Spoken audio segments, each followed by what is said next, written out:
come from, Northern California, where the murder rate is high and we creep right on ya. I come from the land of the bad, but we ever get money and we with that gunplay.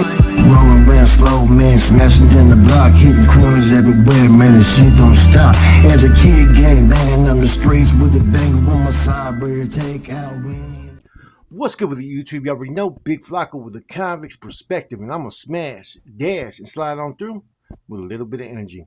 Please hit the like and subscribe button, as well as hit that bell notification for future fire content. Once again, here's another video that Scrappy sent to me months ago, man. It talks about the Donovan incident, man. It happened a couple years ago. It was all in the news. Here you guys go. Another entertaining story. Rather than put the paperwork during the video, I'm going to put the paperwork at the end so you guys can take the time and stuff and read it. With that said, it's your boy Flocko. Here you go. Hey, how you doing, y'all flocks? Yeah. Just right here, man. You know, posted up. Just trying to maintain, man, you know. Yeah, I could do the one on the Donovan incident. Okay. Shoot. This was what? December of 2018. We have been down there. I was down there for 10 months, man. I worked in PIA laundry, the whole WAP. You know, this is the place where, you know, no riders walk and other groups can't walk either, you know, due to their violence against the 2-5ers. And, you know, when we pulled up down there, we, what do you call it? It was what, one homie pulled up first, some homie from San Jose, and then a homie from SAC pulled up, and then I pulled up. And we were all NCs that had come from the wars in Salinas Valley and, you know, elsewhere. And we just posted up, bro. We posted up. There was a founder of the 2-5ers by the name of Speedy from 18th Street from Shadow Park. He was like 60-something years old, you know. Another one, Jaime, I forgot where Jaime is from. Another old man, Chili from Maravilla, you know. And they knew me from, you know, from my years as a rider and whatnot. And, you know, like I said, in the beginning, the 2-5ers and the riders, we had no issue. We were like, consider ourselves like primos, like, cause like they were against the M and we were against the NF. And, you know, similar struggles, you know, revolutionizing against, you know, our geographical oppressors. And, you know, there was an incident where some cat that was very close to Snoop was going to get got by us because he had disrespected the riders, and he was a rider. And he ended up whacking this old man, Speedy, from 18th Street, the one that was in Donovan. And Speedy ended up beating the fuck out of him, though. Beat the shit out of him. And, you know, he hit Speedy with like 7 razors in the side of the face. And, you know, Speedy turned around and was like, you know, that's just some surface stuff. I mean, it's going to bleed and all that, man. But as long as you don't panic, man, you good. So he whooped old boy down after he got sliced. And I took his back on that issue. Like, bro, look, that dude was not supposed to do that, this and that, you know.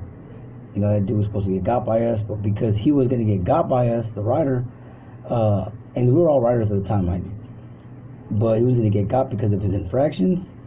He chose the easy way out, and he whacked that dude Speedy. So, you know, that's why that happened. So, flash forward, you know, that was like 2014. Flash forward 2018, I pull up to Donovan, and he's down there, and he's like, look, bro, like, you good down here, man. You I mean, you always stood for righteousness, and, you know, when things were wrong, you called them out. I was like, all right, you know. He was like, just post up down here, bro. I'm not going to tell too many people who you are. My homies are here. There's like 40 of us. So, you know, I'll dumb it down. Don't trip. So he did that. And it allowed us to build our numbers down there. I mean, like I said, we're not a big people anyways. We've gone through all the ups and downs of mass recruitments and all that. And, you know, when we had the original riders, you know, and we learned from that. We wanted to learn from that. It's always quality over quantity, man. You always have to keep it like that. So, you know, it's just, you don't want to bring people in, and this is a very, you know, intense mob right here. You know, you can't walk away from. So, you know, we're down there, and we had a bunch of incidents. I think we had like 9 stabbings within that 10 months, and like 18 incidents, you know. And, you know, finally it comes to, I'll tell you about the Riot one, you know, made the news and whatnot. So I'm providing you with the little minute order that was provided. And So it boiled down to this, man. It came up a couple of times that the two fibers were gonna try to get me, all of us, but me specifically, because I was known as the face of what was going on, and I had stabbed one of the 2-5 founders of a certain clique, and they were upset about that. And some individual I had hit in the back, and it came out of his chest, and stabbed another dude. He hit him in the like almost by his belly button, but it came up, popped his diaphragm, and almost hit his heart. I had a long ice pick at that time, and that riot in his belly. And so what happened was they kept bringing these things up, man. We jammed them up twice. Like, look, bro, are you guys running your mouth, bro? Like, are you guys, there was like 8 of us at the time, and we're like, are you guys running your mouth? Like, is there an issue? If there is, we'll handle it right here. Like, we pulled them to the tables, like, have a seat, bro. Like, what's going on? And they always deny. Oh, no, there's brothers in Lancaster. They're trying to push a line down here in Donovan, man. But we're not buying into that, because mind you, most of them dudes in Donovan were all bad anyway. So it's like, if they were to get off on us and move upstate, they'd probably get got. And the second part of that was, if they got off on us, they probably wouldn't win, no matter what. Donovan was a place where everybody had swords. Nobody gave two fucks about any of that. There was a lot of things going on. Like, my last 45 days, it was three murders, and it was an animal right there, man. I probably seen like about 100 stabbings in 10 months, and probably 200-300 fights every day. The cops didn't care. They'll bust their cell phones out. They'll just record it, and they loved it. They loved it. They fed off. A lot of the cops right there still claim their neighborhoods. It was so bad, it got to the point where they had a statewide investigation. They all the cops from other IGIs and ISUs and the feds and the budsmen and administrators from Sacramento came down. Like, over 100 of them came down in increments, and were interviewing everybody in that yard. That yard was crazy. It was off the hook. It was in the news, all kinds of stuff too. For corruption and cops were running organized crime right there on that yard. And we happened to be there at the time. So, we had an issue with the blacks. We had to stab somebody up. We had to actually hit him twice, 2 days in a row. Some individual that had hit one of our homies. Like, he punched him and had injured the homie. And so what happened was we had to do our thing. But this individual was very close to some Africans, and the Africanos kind of like try to get in the way. But we talked to some other Africanos who got them out the way, and before it became a racial thing, and we had to focus on them. And like, I would say this, the 2-5ers and the Africanos there were feared by like most of the other groups, like, because they had the numbers, and they were a lot more with the gunplay. They just weren't very good at it, or very hyper aggressive. When they got down and they did their thing. They never picked right body shots, and they'd have big weapons that are too big for them to handle. They weren't equipped for that. And there's a certain way, there's a certain degree of executing things. Not always all about aggression. A lot of times it's just about how you execute, and just maintaining the upper hand, and being able to finish the job, without the cops interfering. But yeah, so that came about, and a couple of the 2-5ers, they wanted to have our back. Like, what, man, this is gonna be a racial thing, and forget these Africans, whatever, because there's Southerners that grew up more racial than we were. Us, it wasn't about that. These dudes were just getting involved in our business, and we were Mexican. It was Mexican business, and we ended up quelling it. We quilled it. We killed it off. But a couple of 2-5ers who were insiders for us went ahead and let us know, hey, check it out, man.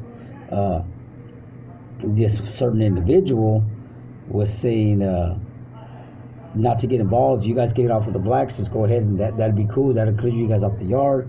That would take the heat off of them from their homies in other institutions. And they were like, oh, okay, that's what's up.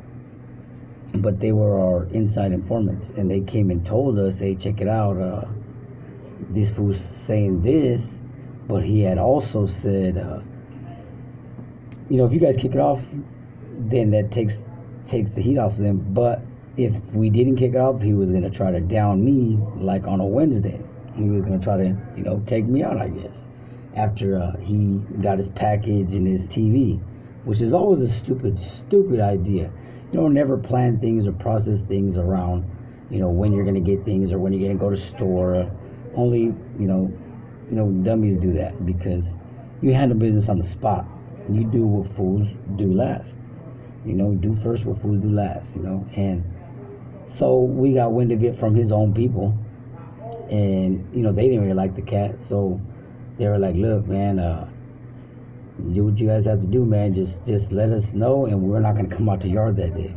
We're like, "All right, cool, bam."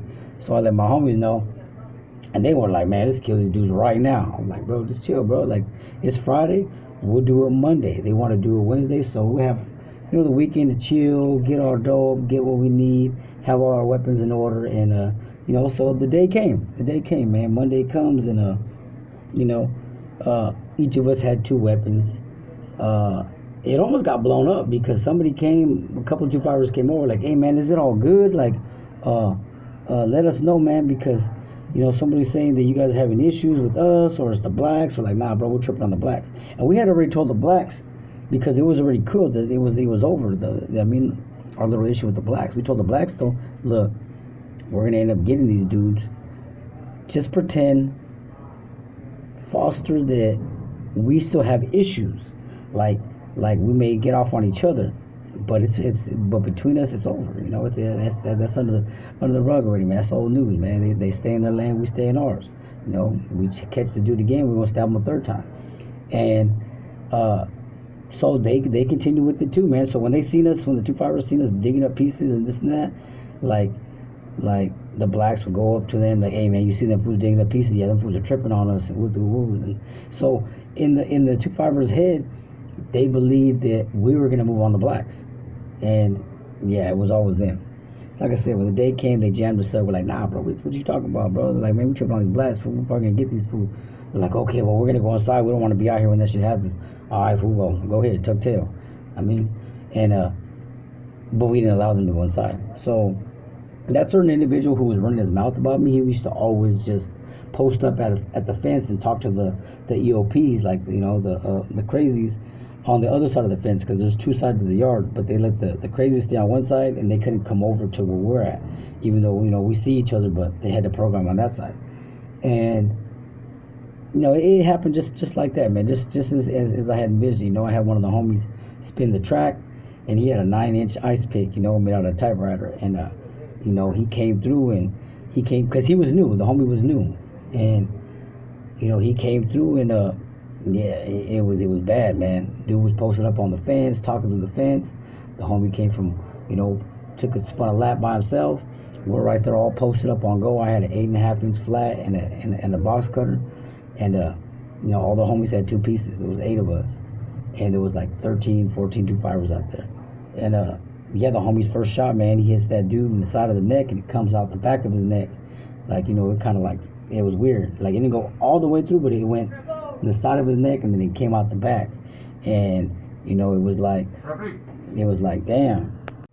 And before I had started, I had told the other homies, "Look, man, some of you guys stay right here, get these cats, and the rest of you hedge off these other guys. They're gonna come. They may run up the hill, the little slope, to try to help their homies. So cut them off. And start blasting them dudes." Because we thought, they would jump for their homies like that. But once they seen their homie getting turfed out like that, man, it didn't work out like that for them. They just kind of froze right there, and the homies had to run all the way down to their benches and tables and start getting off on them and chasing them around. Because them dudes, like, they were just running around.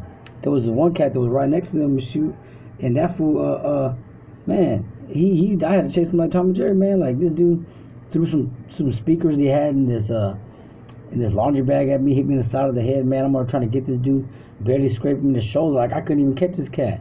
But as I'm running after him, like, I run into his homie, this big old giant dude from Coachella, and he's throwing his hands up. Hey, let's talk about this, guys. Let's talk about this. And this dude, it was a sad, man. This is like one of those things, man. This dude was all sad, man, because shoot, He threw his hands up, man. As soon as he threw his hands up, he's probably like 300 something pounds, big old fat dude. Like, I'm providing the pictures in here, man. Like, I'll show you, bro. Like, you know, he threw his hands up, and I hit that dude like in his arm because that fool put his hands up like cover his head. I went for his neck, and I hit him in the arm a couple times. And another homie came and he stabbed him in the face, and you know he stumbles back, and when he stumbles back, I jump up like a cat pouncing on something with my piece down first, boom. But he's so fat, like I hit him in the stomach, and like it kind of rolled. I was like, what the hell? And you know, we just commenced to start banging on this dude. You know, we're digging him out, and you know, he does the little cockroach thing, kicking his feet. He tucks in like a little ball. I'm hitting him all in his back, and he's screaming, help, help. Hey, where's my homies at? Where my homies? Hell, and this fool, it was like the saddest thing, bro. This is the part I was telling you about, bro. Like, bro was like, he's like, mom, help, mom. I don't know where he came out with that, because I guess, you know, he was, you know, he was dying. And, you know, he started blurting all that out, man. So, you know, there was a gang of homies on him, though, because all his homies took out running. He couldn't even find him.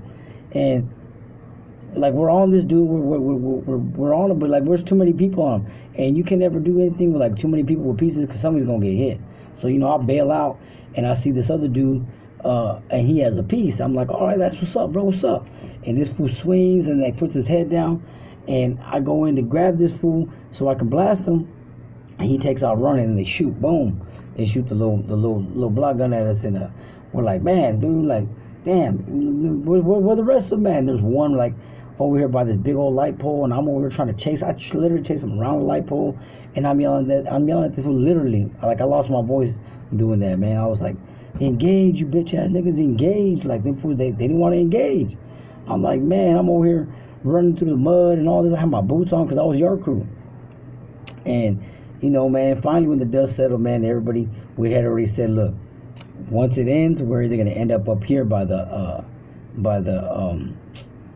handball court, or if we ended up being like the wave of the riot takes us down there, then we're gonna end up by, you know, the Indian grounds right there, you know, and you know that's where it ended up ending at, right there. And yeah, man, it made the news, man. Like it was alright, man. We didn't get the satisfaction, man. We were like overgunned, and like a lot of people say, well, you guys had two knives, you know, to blast him. How come you guys only use one on them each? Well, because right there, the cops had a habit of beating the hell out of inmates, especially after incidents. So we had our knives that were exposed, the big ones. We also had box cutters and smaller knives, you know, tucked in our shoe, in our pocket, you know, on the inside pockets, you know. And those are for the cops because, you know, our policy is the same. Like, we're not going to watch one of our homies get beat down. A human is a human. A man is a man. Like, you know, you got that green suit, you got that blue uniform. It don't matter. So, you know, we're not going to allow our people to be, you know, beat mercilessly.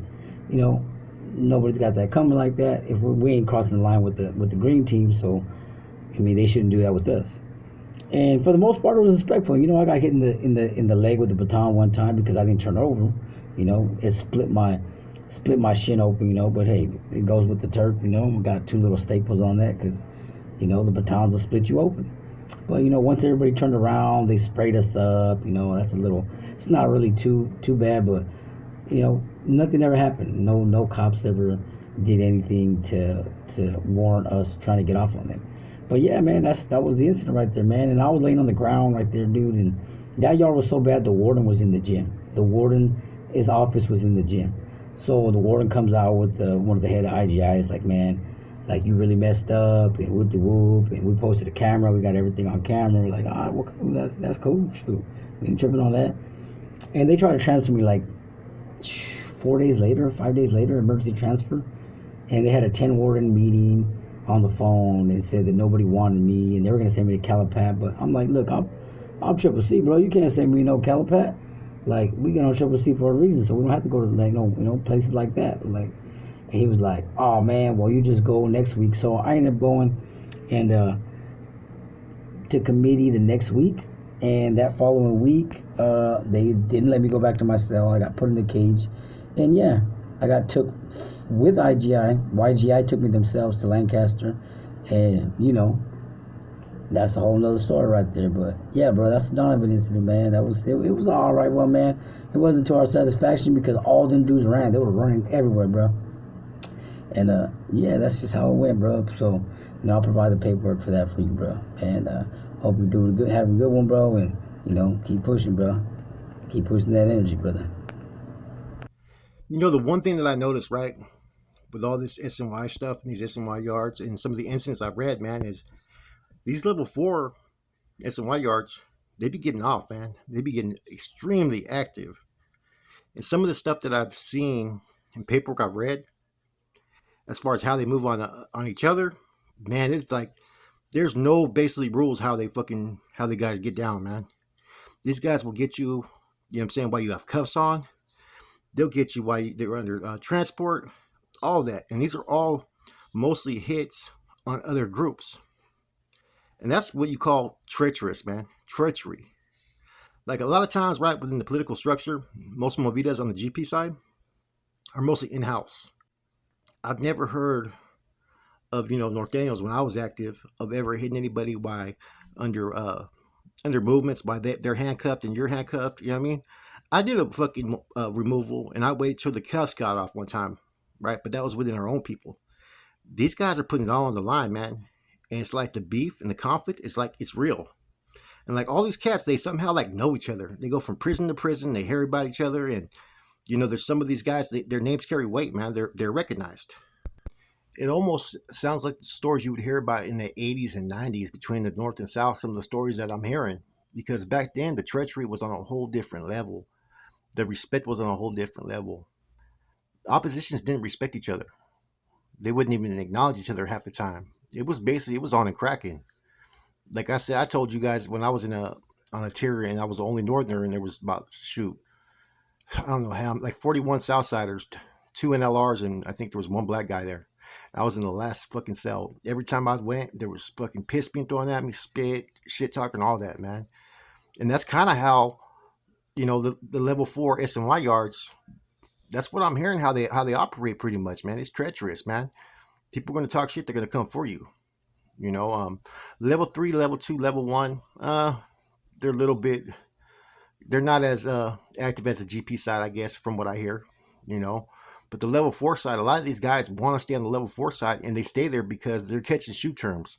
They program maybe for 6 months on the yard. Eventually, they're going to end up removing somebody, or something's going to happen, and their points are going to go back up. They're going to go to the shoot, then they're going to come back out.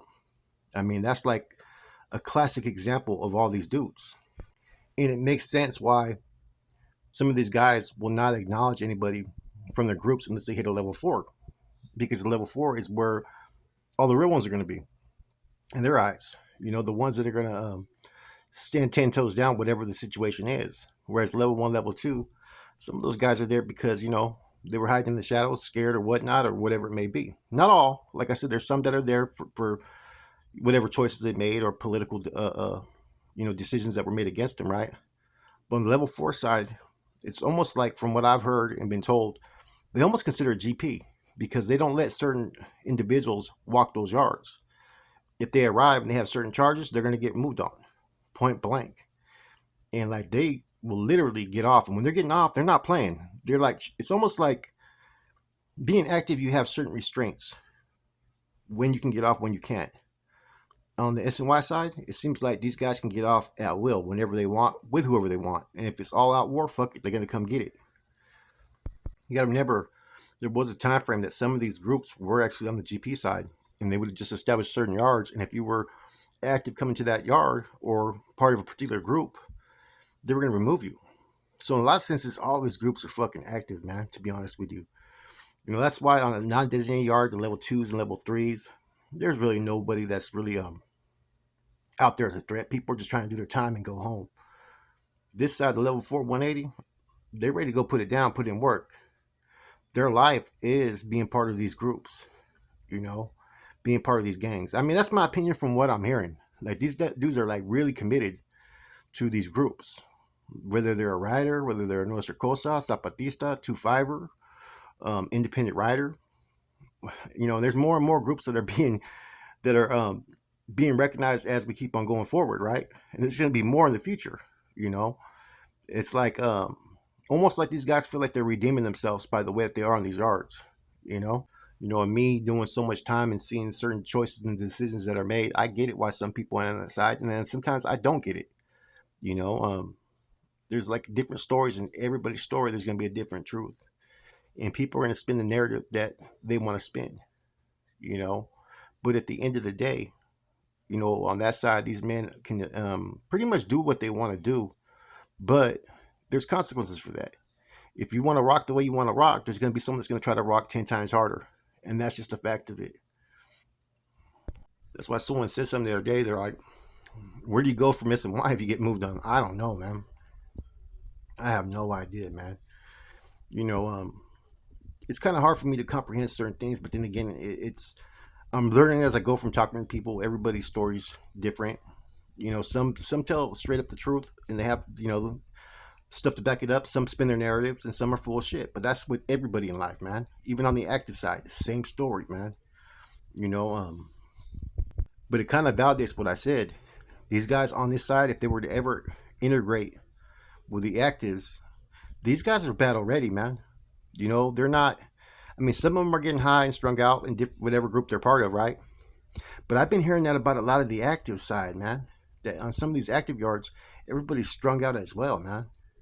Can you imagine dudes that are prepared for war and battle tested hit a level 4 yard, right? Where for the most part it's just in-house removals, right? And these dudes are battle tested and ready, and they're coming out of cuffs. They're doing all kinds of crazy shit, man. Man, it's gonna be some vicious, man. Put it that way, man. Don't put nothing past nobody. And that's the thing that people need to understand, man.